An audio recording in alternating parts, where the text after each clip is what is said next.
Hi,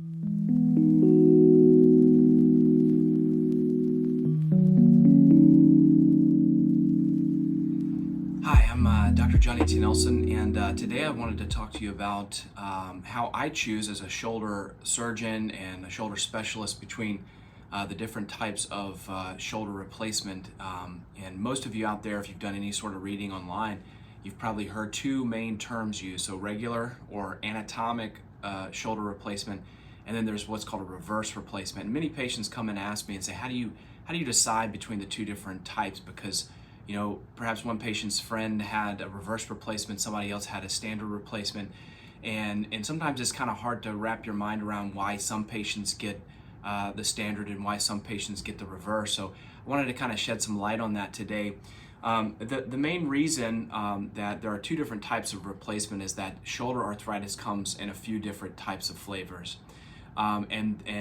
Depending on the type of flavor that you or whatever patient it is, depending on what flavor arthritis they have, that kind of decides what replacement is used to replace their shoulder joint.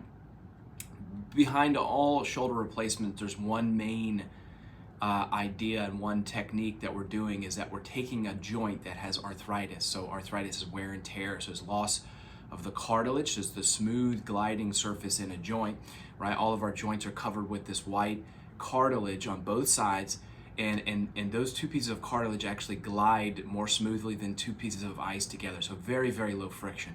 But for a variety of reasons, there's many reasons why this happens. In some patients, they get unlucky and that cartilage starts to break down. Either it's an old injury, they might have a family history of that, they may have inflammatory problems like rheumatoid arthritis that can cause that cartilage to break down. But what happens is that cartilage breaks down, and so instead of that smooth gliding of the cartilage back and forth, you have two pieces of bone rubbing together. And I tell patients this is more like two pieces of marble or rock. If you go in your backyard and you find two pieces of rock and you just rub those together, that grating sound, that grating feeling, that is what happens in arthritis. And for the right patient that has failed other treatment methods and continue to have a lot of pain at night, they have that crunching pain in their shoulder when they try and lift, when they try and load, push, and pull, and they feel that crunching pain. That is a situation where, especially if injections and therapy and other things don't help, a replacement can be a life-changing procedure for the better for these patients, really improve their quality of life. So going back to the different flavors of arthritis, there are two main types. One is called primary arthritis, or just, I use the term just shoulder joint arthritis, and really all that means is that the problem is limited to this little space right here between the ball and the socket. In this little articulation, this little space, there's arthritis or breakdown of the cartilage. And in those situations, everything is overall okay in the shoulder, meaning that the structures surrounding it are okay. So the rotator cuff, which is not shown in this model right here, all those rotator cuff muscles that actually attach the shoulder blade here to the arm bone, right, and attach onto these little pieces of bone on the outside of the arm, those rotator cuff muscles are overall okay and intact. In those situations where there's just simple wear and tear in this little joint, the best treatment for that is what's called a standard replacement. And it's also called anatomic. Don't worry too much about that fancy term, but really all it is instead of having normal joint surface of your own, what we do is we just recreate that anatomy, and that's why it's called anatomic. And basically what that means is we resurface both sides of the joint, the ball and socket joint. There's still a ball and socket, they're just resurfaced, refinished. On one side we have this highly polished space age polyethylene. It's called highly cross-linked polyethylene, and it is secured to the wing blade here with a series of little pegs on the inside of the wing blade. And then on the other side, which is the arm side here, we have a refinishing of the ball, right? And this usually is on the end of a stem. There are some stemless implants available, but usually the most important thing is that that ball is resurfaced, because remember, part of the arthritis is that the ball has wear and tear, and it's basically just two pieces of stone rubbing together. And then together, these two pieces, this highly polished metal, which is usually cobalt chrome, and the polyethylene, these pieces glide very smoothly together, and reduce and eliminate altogether that crunching, cracking pain. Now, you have to have an intact rotator cuff to do this safely and successfully. And if a patient has that, I really try and perform this operation, because I do think that the best standard replacements are better than the best reverses. Now, going on to a reverse replacement, what happens with other types of arthritis is chronic or long-standing rotator cuff problems, where all the rotator cuff tendons have failed and they've been failed for a long time. And in those situations, these patients develop a different flavor of arthritis that is called rotator cuff arthropathy.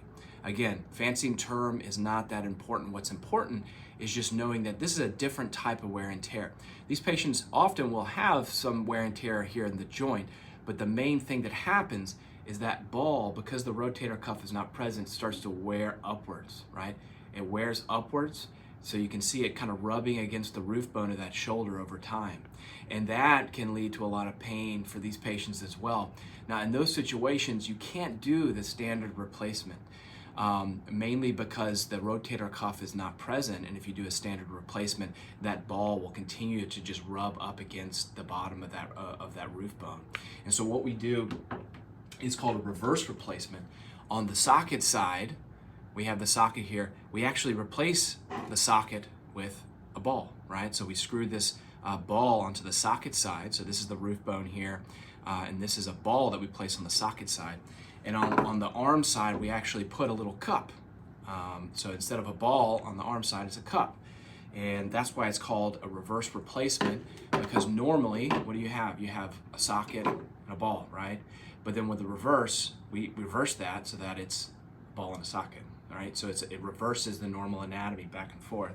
And that's what the idea of a reverse is.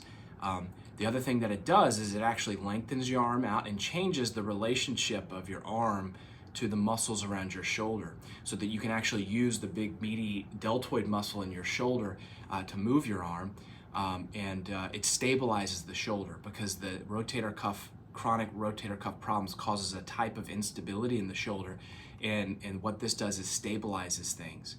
And so the patient, again, the main thing here, the main idea is the same, right? Is that we're refinishing these surfaces, so they're very nice and smooth, and they glide very nice and gently, and thereby fix the patient's pain. And most patients will have improvements in strength and motion as a result of that. So I hope that makes sense for you in terms of explaining the main differences between a reverse and a standard shoulder replacement. So if you have arthritis in your shoulder, anyone you know or love has arthritis, a conversation with an orthopedic surgeon is never something that necessarily means you're going to have surgery. Some patients do end up deciding to go down that route, and that can mean great improvements in their quality of life for the right patient and for the right reason. So from everyone here at the Bone and Joint Surgery Clinic, I'm Dr. Johnny T. Nelson, and yeah, thanks for watching.